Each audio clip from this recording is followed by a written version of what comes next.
Good evening, YouTube, and welcome to another episode of the Albino Rhino beer review. Today you have the Rhino, and we're going to drink a beer. We're drinking the last beer in the stack right here. This beer right here. So this is from the People's Pint. I've had a few beers from People's Pint. They're usually pretty damn solid, so I'm excited about this one. For a couple of reasons. This is called Parka Weather Coffee Stout. Okay, first and foremost, Toronto. I know that so many of you like to wear Canada Goose and every other, what's that new one out right now? Moose Knuckle? Some shit like that. I know you guys like to wear fancy big parkas. I know in Toronto they like to. You don't know what parka weather is, okay? Come above the 60th. You'll learn what parka weather is. You want to see parka weather? Above the 60th. Please come above the 60th. Oh. There's the water pump. Okay, so what do we got here? We have coffee stout with vanilla, 5.7% alcohol by volume. It's the People's Pint Brewing Company on Cawthra Avenue in Toronto, Ontario. So this was sent up here by Jordan St. John, renowned author. At one point a syndicated beer writer for the papers. Thank you very much, Jordan.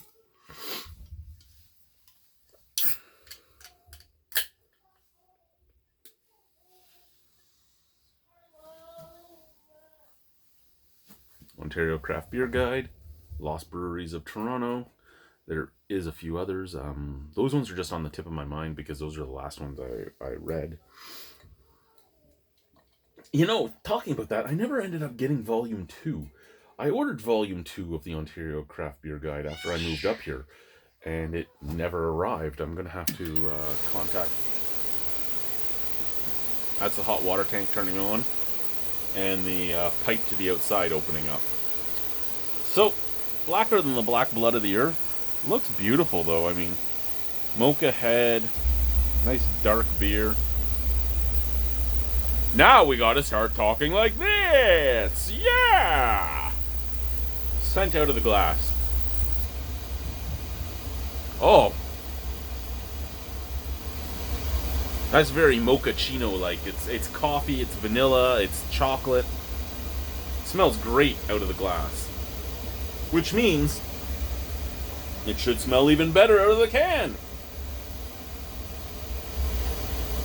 And it does. It really, really does. So, Parka Weather Coffee Stout with vanilla smells like a beautiful Colombian roasted coffee. Lots of vanilla, a little bit of char, chocolate, and a little tiny bit of molasses. It just smells, it smells amazing. Cheers. Thank you again, Jordan.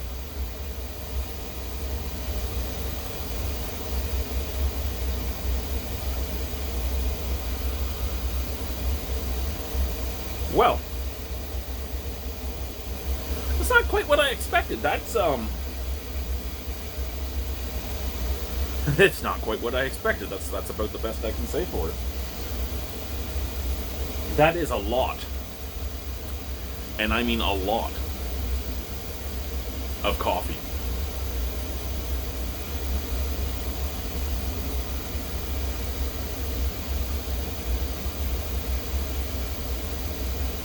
There is the slightest undertone of vanilla and the slightest undertone of chocolate, but the coffee is, and I thought, you know, a nice medium roast, a nice Colombian coffee.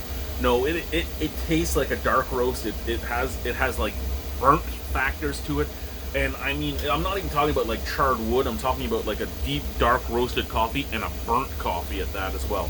It's almost like they had two pots, right? Two of the old little glass carafes, and they were sitting on the warmer, and one of them was only like 2 minutes old, but it had a nice dark roast in it, and that was in your cup. And then the other one had been sitting on there for like 45 minutes, and it's now burnt.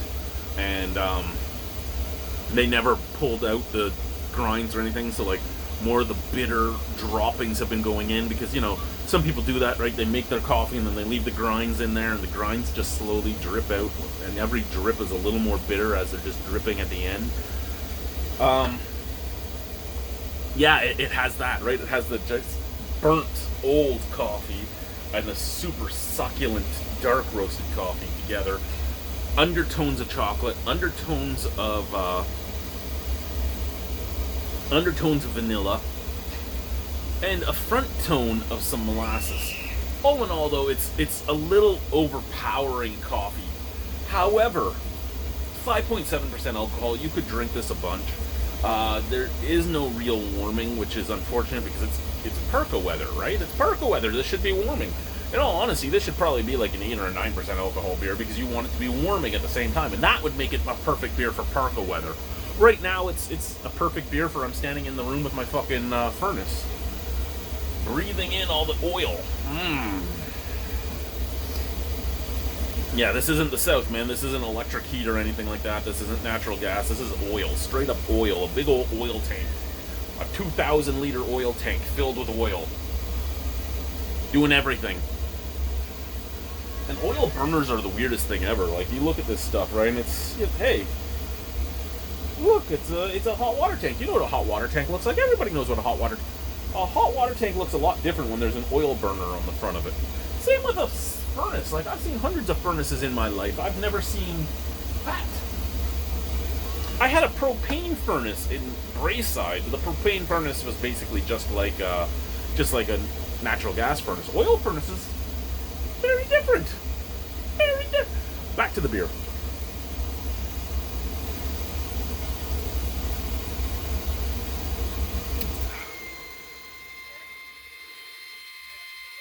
Okay. If you take a much larger pull on the beer, you have a bigger sip.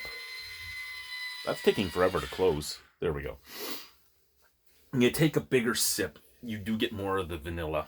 The coffee doesn't overpower it as much. It is one of the drinks that counts your sips for you, which is always nice too. So this Parka Weather beer is a beer that you want to do in like a bigger sip, because when you're doing them in the small sips, that overpowering burnt coffee flavor seems to really be overpowering. On that longer sip I just took, the dark roasted coffee, the vanilla and the chocolate came through more. Now the burnt coffee's still there. I'm getting that burnt coffee flavor right on the back of the palate, but it's not overpowering like it was with the first two little sips. So where do I look at with this beer, right? I actually love the People's Pint. My kids are out there just screaming, because why wouldn't they be, right? I'm behind a fucking fire door and I can still hear screaming.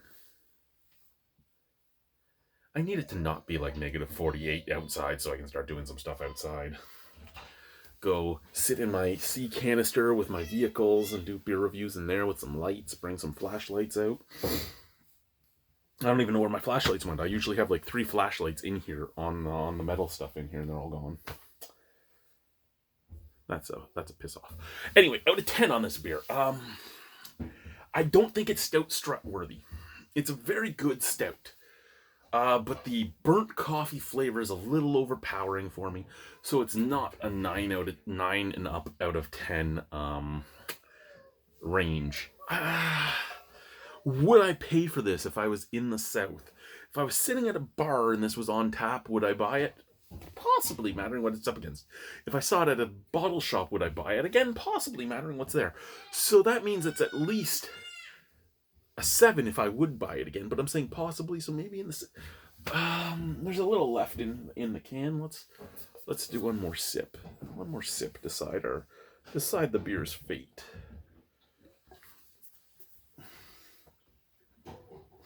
Give ourselves a little bit of a longer pull. So right now we're somewhere between 6 and 8.75. Where are we going to finish? Last sip to see. It is a little thin for a stout too. I mean, if our name was Paul from PA Brew News, we would be very angry because it's a little thin. But it does leave a little bit of a sticky lip. So win-lose, lose-win. When you can piss off Paul, it's kind of a win-win. Love you, Paul.